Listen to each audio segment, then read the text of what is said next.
20년의 경제와 22년의 경제를 전혀 극단적으로 다른 상황이라고 생각하는 게 좋을 것 같아요. 소나기는 피해가라라는 그 명언이 있잖아요. 가장 대표적인 예인데요. 검증의 시간을 또 갖도록 하겠습니다. 검증 한번 해보시면 좋겠어요. 이렇게 자신감 있게. 한경 글로벌 마켓 한글마 구독자 여러분 안녕하세요. 한국경제신문 허란 기자입니다. 10월 21일 목요일 퇴근길을 찾아가는 여의도 나우 시작하겠습니다. 오늘의 주제는 2022년 경제 전망을 준비했습니다. 경제 읽어주는 남자 김광석 한국경제산업연구원 경제연구 실장님 나오셨습니다. 안녕하세요. 안녕하세요. 반갑습니다. 새로운 신간이 나왔는데요. 위드 코로나 2022년 경제 전망. 사실 오늘 실물을 받을 수 있을 줄 알았는데 이게 플라스틱이에요. 물론 저는 이제 사전에 PDF로 내용을 쭉 한번 다 보기는 했거든요. 어느새 2022년을 준비해야 되는 쌀쌀한 계절이 왔어요. 너무 슬프게도. 위드 코로나 2022년을 내다봤을 때 경제 회복이 본격화될 것이란 기대감이 있는 한편 자산 시장이 붕괴될 수 있다는 우려가 공존하고 있거든요. 그렇습니다. 인플레이션이라는 게 착한 인플레이션으로 끝이 날지 아니면 정말 자산 시장의 붕괴로 치달을 수 있을지 이게 좀 궁금하거든요. 인플레이션 곧 자산보불 이렇게 생각을 하시더라고요. 전혀 다른 겁니다. 인플레이션의 정의는 소비자 물가 상승률이 목표 물가가 2%잖아요. 그것을 상회할 때 그걸 인플레이션이라고 해요. 계산은 이렇게 합니다. 460여 가지 소비 품목의 가격 등락을 계산해요. 전년 동월 대비 얼마나 가격이 상승했나. 자산버블은 전혀 다른 얘기가 우리가 주식 혹은 부동산, 주택가격, 상용부동산 이런 자산 가치가 얼마나 상승했나. 근데 이 경제가 버티기 어려운 수준까지 자산 가치가 상승해 버리면 자산 버블이라고 하겠죠. 그러니까 인플레이션과 좀 다른 개념이라고 좀 생각하면 좋겠고요. 물론 여러분들이 체감하시는 그런 물가 상승률은 엄청 견디기 힘들 만큼 어려우시겠죠. 다만 그건 이제 체감 물가에 해당되고요. 체감 물가가 아닌 그냥 말 그대로 소비자 물가 상승률이라는 거시지표로 봤을 때는 한국은행도 2022년 소비자 물가 상승률을 1.5%로 전망합니다. 내년도 물가 상승률이 1.5%밖에 안 된다고요? 안 된다고 전망합니다. 그러니까 뭘 많이 뺐나 봐요. 그렇게 생각하시면 아무것도 이해가 안 되는 거고요. 내가 체감하는 물가는 소비자 물가와 다른 거다라고 생각하는 게 좋아요. 근데 사실 투자자들의 관심은 그래서 자산 가격의 거품이 어떤 계기로 꺼지게 될 것이냐 이건 것 같아요. 저는 이런 표현을 합니다. 부동산 가격 폭등보다 부동산 가격 폭락이 더 위험하다. 그 경제에 더 위험할 수 있다. 그러니까 이제 폭락 같은 수준으로 만들 만큼 통화정책의 정상화 기조가 너무 가파르면 자산버블 붕괴로 이루어질 수 있는데 저는 이제 금통위 위원들의 결정을 좀 어느 정도 신뢰하는데 자산버블 붕괴로까지 연결되지 않도록 굉장히 더디게 통화정책을 정상화해 나가지 않을까 하는 생각은 가지고 있습니다. 하지만 미국은 다를 수 있잖아요. 미국은 이미 매파적인 발언들이 많이 나오고 실제로 내년에 좀 긴축 행보가 조기에 빨리 이루어질 수 있다 이렇게 예상도 나오는데요. 생각했던 것보다 인플레이션 우려가 미국의 경우에는 특히 더 중요한 과제로 등장하면서 상대적으로 우리나라보다 주택가격이 더 가파르게 상승한 나라예요. 미국과 영국과 주요 우리나라 OECD 회원국 중에서 주택가격 상승률로 보면 중간 정도 해당되는 것 같아요. 그러니까 우리나라보다 더 많이 상승한 나라들이 있는데 이런 나라들이 긴축적 통화정책으로의 전환을 굉장히 가파르게 가져간다. 통화량과 기준금리 결정을 그렇게 해나간다. 그러면 상대적으로 부동산 버블의 붕괴 가능성이 있겠죠. 근데 역시 연준 FOMC 위원들도 그런 것들을 이미 고려하면서 그래서 테이퍼링이라는 용어가 등장한 거거든요. 점진적으로 통화정책 기조를 전환한다는 뜻이잖아요. 책에도 나와 있긴 한데 이 테이퍼링이 완전히 종료되는 시점을 언제로 예상해 볼 수 있을까요? 예, 저는 항상 시장의 컨센서스를 가지고 말씀드리는데 현재로서의 컨센서스는 10월 정도로 보고 있습니다. 2022년 10월이면은 이 연준의 통화 공급이 끝나는 테이퍼링이 종료되는 시점이다. 지금으로서는 FOMC 회의 때마다 8번 하는 거죠. 그렇게 계산을 해보면 10월 전후로 생각이 됩니다. 이렇게 테이퍼링이 종료된다 하더라도 이게 내년에 글로벌 경제를 봤을 때 부동산이나 주식시장의 거품이 이렇게 후루룩 꺼지는 양상으로 치달으려면 또 다른 조건들이 막 붙어야 될 것 같아요. 어떻게 예상하세요? 20년의 경제와 22년의 경제를 전혀 극단적으로 다른 상황이라고 생각하는 게 좋을 것 같아요. 그러니까 20년은 역사상 가장 충격적인 경제 위기를 맞이했던 거고 그러니까 역사상 가장 적극적인 통화정책을 가동했던 거죠. 근데 21년 회복되는 기간이고 22년 코로나19 이전 수준으로까지 돌아오는 그 구간이에요. 그러니까 통화 정책을 적극적으로 정상화해 나가는 거죠. 그런데 전혀 다른 거죠. 기준금리를 역사상 가장 가파르게 내릴 때랑 기준금리를 가장 가파르게 또 올려나갈 때랑 경제 여건이 완전히 달라지고 한마디로 완화의 시대에서 긴축의 시대로의 전환이죠. 그렇기 때문에 여러분의 재테크 의사결정이나 뭐 주식 투자 의사결정, 부동산 투자 의사결정 전반에 걸쳐서 나의 호주머니에 영향을 미치는 거죠. 근데 상대적으로 이렇게 되는 과정에서 우리 항상 제가 고려할 때 강조하는 게 불확실성입니다. 20년에는 거대한 불확실성 덩어리가 등장했던 거죠. 그러다 21년에는 불확실성이 완화됐었어요. 21년 하반기 들어서 자잘한 불확실성 덩어리들이 막 등장해요. 예를 들어 테이퍼링, 기준금리 인상, 중국 문제, 그 밖에 뭐 공급사슬, 병목 공정현상 뭐 이런 수많은 자잘한 변수들이 또 등장해요. 그러다 보니까 없던 불확실성에서 상대적으로 이제 이건 있는 거예요. 코로나19 불확실성이 있고요. 불확실성이 완화된 상태에서 불확실성이 또 고조되는 것으로 느끼는 거죠. 그러니까 많은 투자 자산이 안전자산으로 쏠리는 현상. 그런 속에서 자연스럽게 주식 투자에서 빼고 현금 보유 비중을 늘려나가는 그런 스탠스가 나오는 거죠. 주변에서 사실 강연을 많이 다니시기 때문에 VIP급이나 아니면 정말 자산가들 많이 만나실 거 아니에요. 혹은 기업을 경영하시는 분들도 많이 만나실 텐데 이제 그 재테크 측면에서 봤을 때 아 이제 좀 조심해야겠어, 좀 현금 자산 좀 늘려야겠어라고 생각하시는 분들이 실제 많으세요? 굉장히 많습니다. 그러니까 소나기는 피해가라라는 그 명언이 있잖아요. 저는 그래요. 대세 상승장에는 어떤 종목이든 웬만하면 올라가요. 그러니까 종목에 대한 고민 어쩌면 없이 우량주를 이제 선택해서 투자하는 것도 적정할 수 있고요. 박스 피에 머무는 동안은 어떻게 보면 전반적으로 잃는 사람, 따는 사람 반반이란 뜻이잖아요. 그렇잖아요. 그렇죠. 그러니까 그런 불확실성을 감내하면서 굳이 돈을 갖고 있느냐라는 거죠, 주식으로. 근데 상대적으로 금리는 올라가잖아요.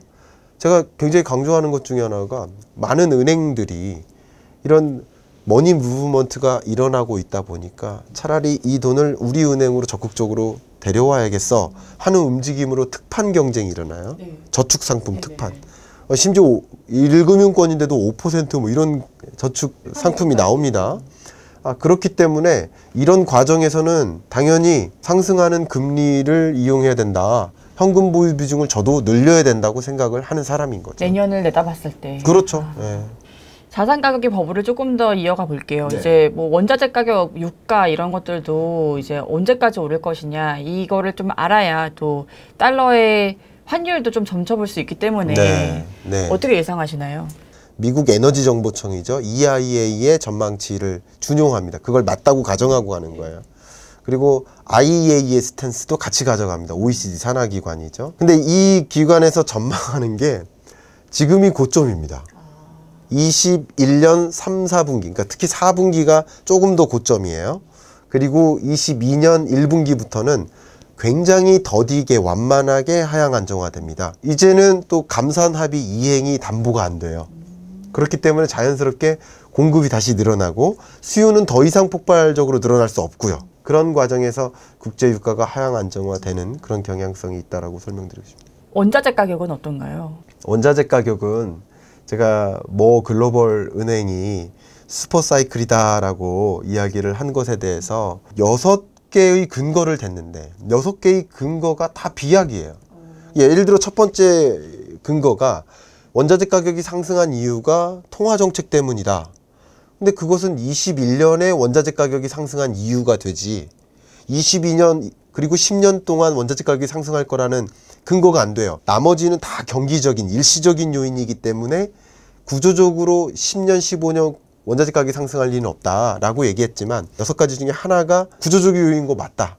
그러나 이것도 근거가 안 된다라고 반박을 했는데 왜 그러냐면 그 구조적 요인으로 제시한 게 친환경 산업의 부상입니다. 저 그거 동의합니다. 친환경 차. 그러면 경량화해야 되기 때문에 알루미늄 수요 늘어나고 배터리에 들어가는 여러 팔라듐이라든가 여러 수요, 원자재, 비철금속, 철 이런 수요가 늘어나죠. 그렇기 때문에 이 수요가 계속 늘어나기 때문에 가격이 상승한다고 했는데 그것도 맞아요. 거기까지도. 그러나 원자재 가격을 우리가 읽으려면 원자재 바스켓을 봐야 돼. 아까 인플레이션 계산하려면 460여 가지 품목이 있다고 했잖아요. 원자재 바스켓을 열어놓고 보면 가장 중요한 기여도가 국제 유가예요. 원유 하나가 나머지를 결정져요. 근데 이 친환경 산업으로 전환되고 재생에너지에 대한 의존도가 늘어나서 그만큼 이런 철, 비철, 금속 수요가 늘어난다고 가정하면 그럼 그만큼 원유 수요는 줄 거라는 거잖아요. 화석연료에 대한 수요가 줄 거잖아요. 그럼 화석연료에 해당하는 에너지 원자재 가격은 급락할 거 아니에요. 그러니까 당연히 이렇게 돼서 이게 정말 타당한 근거라고 한다면 원자재 가격이 중장기적으로 랠리를 가져갈 거라는 근거는 안 된다는 거죠. 상세 효과가 있으니까. 그렇죠. 더군다나 국제유가의 기여도가 엄청나게 높기 때문에 그렇다는 거죠. 그럼 슈퍼사이클은 아니고 그럼 스몰사이클은 되느냐? 근데 그 가장 단적인 증거가 국제유가였던 거죠. 21년 경제전망서에다가 273페이지죠. 여러분 이제 작년 한 7, 8월부터 그 말씀 드렸지만 10월에 금 이제 파세요. 작년 이제 1월에는 금 사세요 계속 했고요. 5월, 7월까지 계속 금 사시라고 했고 이제 작년 이제 하반기부터 금 파세요, 이제 파세요. 대신 국제 원유 ETF 사시면 좋겠다라고 말씀드렸죠. 근데 지금까지 계속 상승하잖아요. 근데 지금은 이제 국제 유가도 투자 대상이 아니라는 걸 지금 또 공개적으로 말씀드리고요. 지금은 또 스탠스가 바뀌어야 되는데 국제 유가가 22년 하락할 것으로 전망하는 것 자체가 원자재 가격이 중장기적으로 슈퍼사이클이다라고 볼 수 있는 근거가 아닌 거죠. 그러면은 원자재가 아니라면 뭘 사야 되는 거예요? 금이에요, 달러예요? 지금 어차피 제가 산업 관점에서 친환경 산업을 거론했기 때문에 친환경 산업에 대해서 말씀드리면 우리나라도 탄소 배출권 거래제가 이미 3기에 돌입했죠. 3기의 특징은 유상할당 비중이 10%나 돼요. 그러니까 이제는 탄소 저감 노력 안 하면 탄소 배출권을 비싼 가격으로 사와야 되는 거예요. 그렇기 때문에 ESG 친환경 산업이 부상할 수밖에 없어요. 근데 탄소 배출권 거래 가격이 상승한다. 특히 EU의 탄소 배출권 거래 가격이 상승하기 때문에 저는 그런 지표에 투자하셔라. 그러니까 KRBN이 가장 대표적인 예인데요. EU 탄소 배출권 거래 가격에 추종한 상품, 이런 상품에 관심을 가져보시면 어떨까 하는 의견을 좀 드려보고 싶습니다. 한번 보시고요. 23년 경제전망책 나올 때쯤에 검증의 시간을 또 갖도록 하겠습니다. 검증 한번 해보시면 좋겠습니다. 이렇게 자신감 있게 원자재는 이제 더 이상 투자는 아니고 그럼 팔아라. 예. 팔고 네. 탄소 배출권 근데 추종 원자재 상품으로 갈아타라. 중에서도 아까 말씀 나눴던 친환경 산업 관련된 원자재 그런 건 저는 아직도 유효하다고 생각합니다. 근데 이 원자재 덩어리 중에 식료품 원자재가 있고 에너지 원자재가 있고 비철금속 원자재 크게 세 가지 범주가 있는데 이 중에 세 가지가 모두 동반 상승이 아니라는 거죠. 그런 관점에서 좀 지금 또 스탠스가 달라져야 된다라는 걸 말씀드리고 싶어요. 네. 그러면 달러로 넘어가 볼게요. 네. 달러는 참 달러 전망하는 게 어렵죠. 전문가들마다 의견도 다 다르고요. 네. 이 달러 환율은 어떻게 전망하시나요? 세계 경제가 회복되는 건 맞습니다만 그거는 선진국 중심으로 그 회복세를 뚜렷하게 실감하는 거고 신흥개도국들, 저소득 국가는 전혀 실감하지 못합니다. 더 어려워집니다. 제가 외교부 자문위원회 갔다 깜짝 놀랐는데 우리나라의 선진화된 의료 시스템을 또 백신과 같은 이런 것들을 신흥국에 보급하더라도 단기간 안에 그게 정착되기가 어렵대요. 인프라가 없어서요. 예, 인프라가 굉장히 부족하고 의료진 레벨이 너무 처참하게 안 좋대요. 전 깜짝 놀랐습니다. 그만큼 이제 열악한 환경인데 백신 보급마저 굉장히 더디기 때문에 경제 회복하고 전혀 딴 세상인 거죠. 그러니까 선진국 중심으로 뚜렷하게 회복되는 불균형 회복, 제가 굉장히 강조하고 있거든요. 첫 번째 소재가 그겁니다. 불균형 회복 속에서 가장 두드러지는 회복이 미국이에요. 그렇기 때문에 통화정책 정상화가 이어지고요. 그럼 당연히 경제 여건은 다 좋은 게 아니라 미국 중심으로 좋아진다는 뜻인 거죠. 달러화 가치가 높아지는 거고, 그리고 앞에 말씀드렸던 불확실성 요소들이 많아진다고 했잖아요.